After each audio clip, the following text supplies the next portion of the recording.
Bizlar O'zbekiston Respublikasiga mana shu Valmont, AQSh davlatining Valmont kompaniyasini yomg'irlar sug'orish sentrpivotlarini olib kelib o'rnatib beramiz. U bilan servis xizmatlarini, agrosoprovождениесini to'liq ta'minlab beramiz.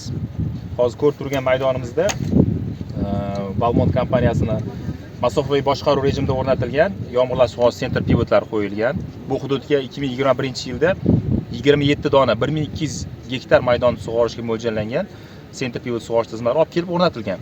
Hozirda samarali sug'orish rejimlarini amalga oshirmoqda, suv tejamkorligi va hamda mehnat, yuqori hosildorlikka erishib kelmoqda.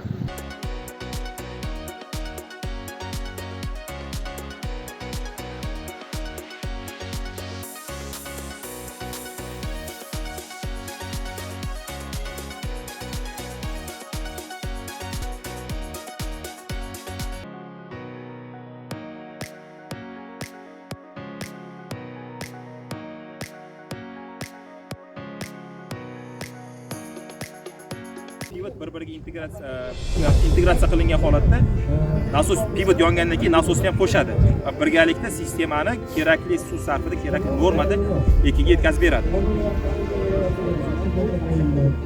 Xuddi shunday pivotimiz elektr energiya hisobiga harakat qiladi.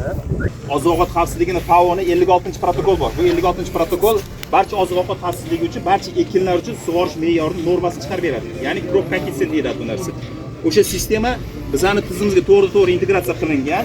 Bu tuproq sensorlar va meteostat dala maydonni real sharoitdagisi namlikni, haroratni eksparinasini va tuproqdagi namlik va transport hammasi integratsiya qilgan holatda o'simlikka kerakli normadagi suvni ko'rsatib turadi. Tizim o'z navbatida to'g'ridan-to'g'ri ko'pchilik aytadi, masalan, hozir tomchilar sug'orish qo'yapti yoki yomg'irlar sug'orish sprinkler qo'yilyapti. Qachon sug'orishim kerak, qancha sug'orish kerak degan savollar bo'ladi ko'pchilikda. Ushbu tizimda meteostansiya, tuproq sensorlari qo'yiladi va tizimda namlikning yetarli emasligini ham ko'rsatadi. Xuddi shunday. Mana bu datchikda sizda planshetda bo'ladimi, telefonda bo'ladi, faqat Amerikada bo'lsa, faqat boshqa davlatda telefoningiz to'g'ri-to'g'ri bu yerda Iris degan sim karta qo'yilgan. Oldin bu Iris degan sim karta harbiy strategiyada qo'llanilgan. ARPANET bo'lgan, internet tashkil etishda oldin. Hozir butun dunyoda ruxsat berilgan. O'zbekistonda ham milliy aplotatsiya to'lanadi, bemalol foydalanyapti.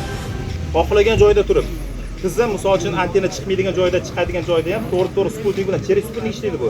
Sim karta yo'q boshqa degan muammo bo'lmaydi. Ushbu tizimda sizda sistemani holatini, pivotib qanday turibdi, qanaqa holatda misol uchun suv beryapti, misol uchun AQShdasiz, ferma dalangizni kuzatyapsiz yoki boshqa davlatdasiz. Qancha sug'oryapsiz? Sistemani to'liq hammasini obloka qilib, ya'ni o'zini bulutli sistemani o'ziga saqlab boradi. Bu 10 yil davomida. Misol uchun bu yil siz sug'ordingiz, qancha suv sarfladingiz? Sistema bu integratsiya qilsa bo'ladi.